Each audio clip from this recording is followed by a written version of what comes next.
मानव सेवा से राष्ट्रोत्थान के नायक श्री बृजलाल भट्ट, पद्मश्री 2026। दुनिया इसे धरती का स्वर्ग कहती है, लेकिन इस स्वर्ग ने अपनों को दूर जाते देखा। साल 1990 एक अनिश्चितता का दौर था। जब अपने ही घर छूट रहे थे, तब बृजलाल भट्ट ने इसके विपरीत जाने का साहस दिखाया। मेरे दिल में एक ही बात आई कि मुझे कश्मीर नहीं छोड़ना है। हमारा लक्ष्य एक ही है, मानव सेवा से राष्ट्र उत्थान, मैन मेकिंग नेशन बिल्डिंग। इसकी नींव उनके बचपन में ही पड़ गई थी। अनंतनाग के एक बड़े संयुक्त परिवार में पले बड़े भट्ट साहब की सुबह इंद्रनाग चश्मे, गुरुद्वारा, देवी बल मंदिर और ऋषि साहब की जियारत से होकर गुजरती थी। यही गंगा जमुनी तहजीब आगे जाकर उनके जीवन का सबसे बड़ा मिशन बन गई।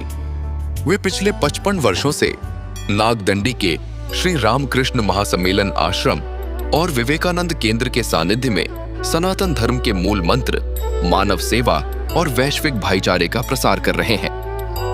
1996-97 के कठिन दौर में भट्ट साहब के नेतृत्व नागदंडी आश्रम ने माता खीर भवानी में भंडारा शुरू करने की ठानी।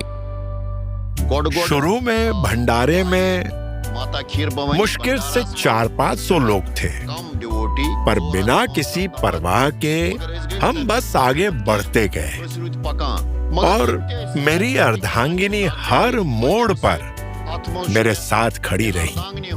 भरपूर साथ ताउन। उनके उस निडर पहेल का रंग आज साफ नजर आता है।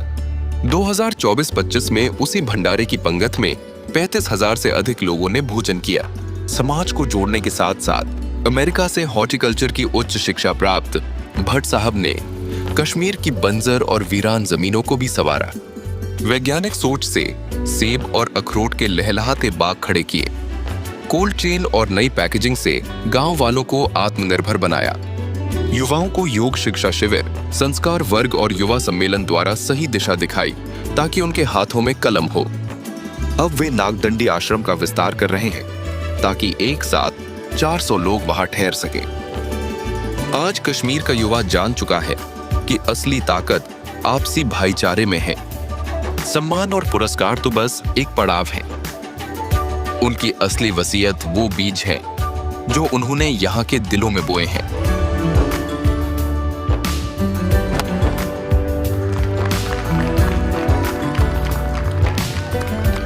जब हमारे युवाओं का जोश और माता पिता का होश एक साथ आएगा, तभी हमारा कश्मीर फिर से एक खूबसूरत गुलदस्ता बनकर महकेगा। उनकी ये यात्रा अब एक महायात्रा बन चुकी है जो सदैव चलती रहेगी। श्री बृजलाल भट्ट, पद्मश्री 2026।